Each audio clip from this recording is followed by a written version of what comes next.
Muito bem, bem-vindos novamente aos vídeos do C#.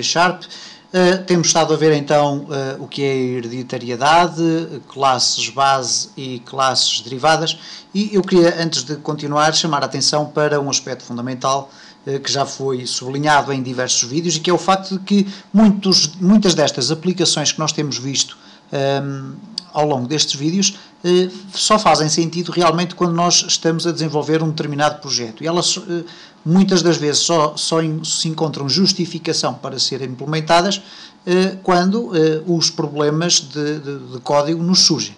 E, portanto, algumas destas implementações, eventualmente, quem está neste momento a ver estes vídeos nem sequer as irá utilizar na maior parte dos projetos que irá desenvolver. Mas elas fazem parte da linguagem C# e, por isso mesmo, as estamos a explorar. E, nos conceitos relacionados com hereditariedade, há ainda um outro termo, que é o termo virtual. E nós já vimos que no vídeo anterior há também o termo override. E nós, neste caso, vamos aqui ver qual é a associação que existe entre o termo virtual e override. Vamos imaginar novamente a nossa classe atleta, que é a classe base, e a classe futebolista, que deriva da classe atleta.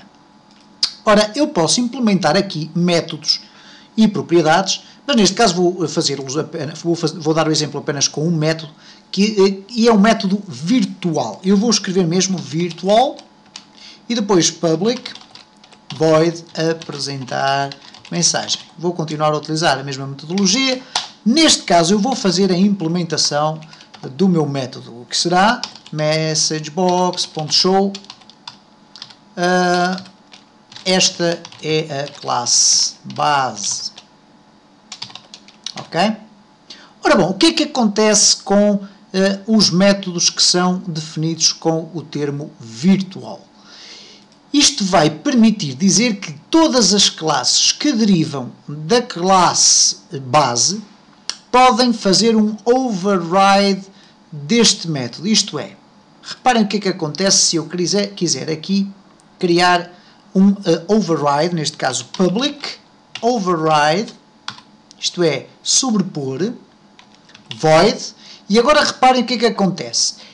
Como o próprio programa conhece que há aqui uma derivação a partir da classe atleta, e ela contém já este método virtual, eu quando coloco aqui o termo public override void, ele vai imediatamente dizer à frente o que é que eu quero sobrepor, isto é, que tipo de implementação é que eu quero alterar. E quando eu escolho apresentar mensagem, reparem que automaticamente ele me faz aqui uma implementação, e que é a seguinte: ele cria-me a implementação do meu método, dizendo, ou melhor, reportando-se para a execução do método na base. Isto é, se eu deixar ficar o código da forma como ele está, o que ele vai fazer é que este override vai continuar a executar o código que está dentro deste método virtual. Se eu fizer esta implementação aqui, reparem, eu tenho já aqui o meu objeto futebolista criado, eu coloco agora aqui apresentar mensagem, e neste caso então, o que é que vai acontecer? Quando eu fizer um clique, este método vai ser executado, mas automaticamente vai ser puxado para a base, e na base vai executar o seu, e dei o termo base, que quer dizer, reporta-se à implementação do método que está dentro da classe base, isto é, da classe de onde nós derivamos a nossa classe futebolista.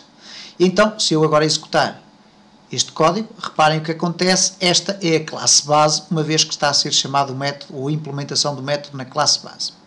É evidente que eu posso apagar este código e fazer a minha própria implementação, messagebox.show, e colocar aqui, esta é a classe derivada.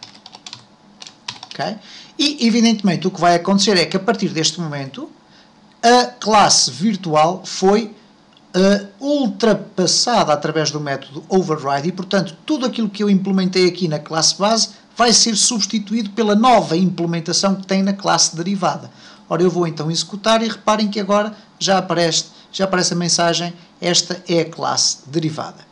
Ora, tanto este mecanismo como os mecanismos que nós temos visto nos vídeos anteriores têm muito a ver com o fluxo de trabalho que por vezes pode imprimir numa organização. Isto é, alguém pode estar responsável pela criação de uma determinada classe e outra pessoa estar encarregue de fazer a implementação dessa classe, ou a utilização, ou a derivação.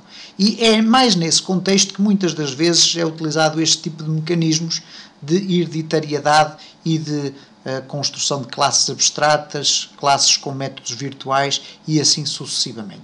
No próximo vídeo vamos ainda falar sobre hereditariedade.